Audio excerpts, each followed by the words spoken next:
अस्सलाम वालेकुम। ये वीडियो दिसंबर 2025 की है। नॉर्मली हम हर साल दिसंबर में एक वीडियो बनाते हैं जिसमें गुज़िश्ता ईयर में मार्केट कैसी रही और ख़ास तौर पर आने वाले 2026 में डीएचए की मार्केट, रियल एस्टेट मार्केट किस तरह की रहने जा रही है, इसके ऊपर बात करेंगे। और इस टाइम सेफ इन्वेस्टमेंट को देखा जाए तो वो 2026 में डीएचए लाहौर के कौन से ऐसे एरियाज़ में हैं जिसमें हम सेफ इन्वेस्टमेंट कर सकते हैं। तो मैं स्टार्ट करता हूँ। सबसे पहले तो 2025 में माइनर सा चेंज इसका टैक्सेस का आया था जून में, जो कि नॉर्मली परचेजर और सेलर के एडवांस टैक्स में थोड़ी सी चेंजिंग की गई है। परचेजर और सेलर के दोनों के 3% टैक्स थे लेने के और बेचने पे एफबीआर वैल्यू के। इसमें उन्होंने जो खरीदार था उसका 1.5% टैक्स कम किया और सेलर का 1.5% टैक्स कम किया, जिससे मार्केट में थोड़ी सी बेहतरी आई। लेकिन जब लोगों को समझ आएगी बात वहीं के ऊपर, खास तौर पर जो क्योंकि ओवरऑल मार्केट डिपेंड कर रही होती है इन्वेस्टर्स के ऊपर। 90% इन्वेस्टर जो मार्केट में इन्वॉल्व होता है वो शॉर्ट टाइम इन्वेस्टर होता है। तो जब उसने देखा कि जब हम एग्जिट लेंगे और ट्रांसफर एक्सपेंस गिर जाता है और परचेजर का ट्रांसफर एक्सपेंस जहां 1.5% कम हुआ था, वहां गवर्नमेंट ऑफ पंजाब ने 1 जुलाई से ऑनवर्ड स्टाम्प ड्यूटी को 1% से 2% कर दिया। तो बात वहीं पे आ गई थी, जिसकी वजह से मार्केट दोबारा महीना 2 महीना जुलाई और अगस्त कुछ बेहतर रही, लेकिन उसके बाद फिर डाउनवर्ड आनी शुरू हो गई। स्टिल अभी दिसंबर तक मार्केट बिल्कुल अपने इस वक्त बॉटम लेवल पे है। इसके अलावा 2025 की डेवलपमेंट की बात करें तो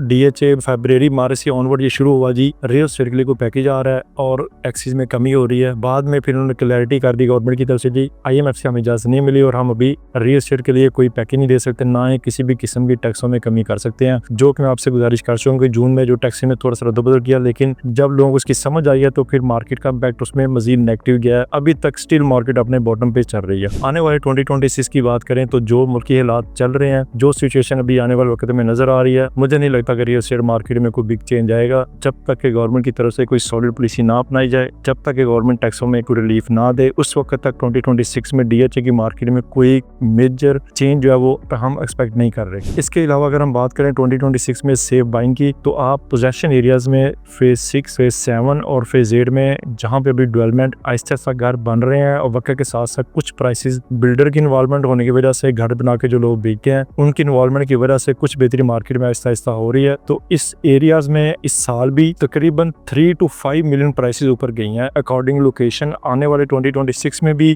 मजीद इन एरियाज में 3 to 5 million prices change expected किया जा रहा है। अगर इसी दौरान गवर्नमेंट अपनी तरफ से कोई पॉलिसी अनाउंस कर देती है जो कि रियल एस्टेट के हक में है, टैक्सों में कमी करती है या कोई अनाउंसमेंट ऐसी करती है जो कि मुस्तकिल अगर अनाउंसमेंट हो गई तो इसका इम्पैक्ट आगे लॉन्ग टाइम चलेगा। अगर वो शॉर्ट टाइम के लिए होगी तो आपसे मेरी गुजारिश है कि आपने उस माइनर चेंज के अंदर शामिल नहीं होना। उसमें बहुत से लोग फिर नुकसान करते हैं, फायदा कम लोग उठाते हैं। नुकसान करने वालों की रेशो 70 to 80% होती है, वो उस दौर में शामिल हो जाते हैं, जबकि वो सिर्फ एक आर्जी हाइप होती है। जिस तरह 2025 के शुरू में न्यूज की बेसिस पे कि टैक्स कम हो रहे हैं, लोगों ने काफी इन्वेस्टमेंट की, फिर जब वो न्यूज नहीं आई तो उसके बाद प्राइसेस का अपने एसेट का लॉस भी किया वहां पे। तो इस तरह अगर कोई आर्जी गवर्नमेंट की तरफ से अनाउंसमेंट आती है तो मार्केट एकदम से ऊपर जाएगी जरूर, लेकिन वो टेम्परेरी होगी, आर्टिफिशियल होगी कुछ देर के लिए। तो आपने उसमें बाइंग नहीं करनी। सॉलिड इन्वेस्टमेंट जो है वो फेज 6, 7, 8 की वक्त हम कह सकते हैं। इसके अलावा अगर आप बिल्कुल डीएचए लाहौर में सेफ इन्वेस्टमेंट के जिसके प्राइसेस नीचे आने के चांस ना होने के बराबर हैं और आने वाले वक्त में अगर मार्केट जब भी बेहतर होती है तो कैपिटल एप्रिसिएशन उस एरिया में सबसे ज्यादा है, तो वो डीएचए लाहौर में डीएचए फेज 9 प्रिज्म की इन्वेस्टमेंट को हम कह सकते हैं। इस वक्त पोजेशन का कंपैरिजन किया जाए तो लोकेशन का भी कंपैरिजन किया जाए तो सबसे अच्छी इन्वेस्टमेंट इन फ्यूचर अपना हाउस कंस्ट्रक्शन के लिए, एक रेंटल इनकम के लिए, कमर्शियल में या रेजिडेंशियल में अच्छी इन्वेस्टमेंट और सेफ इन्वेस्टमेंट डीएचए लाहौर में डीएचए फेज 9 प्रिज्म की है। डीएचए फेज 9 प्रिज्म की प्राइसेस आगे इन फ्यूचर बढ़ने की वजह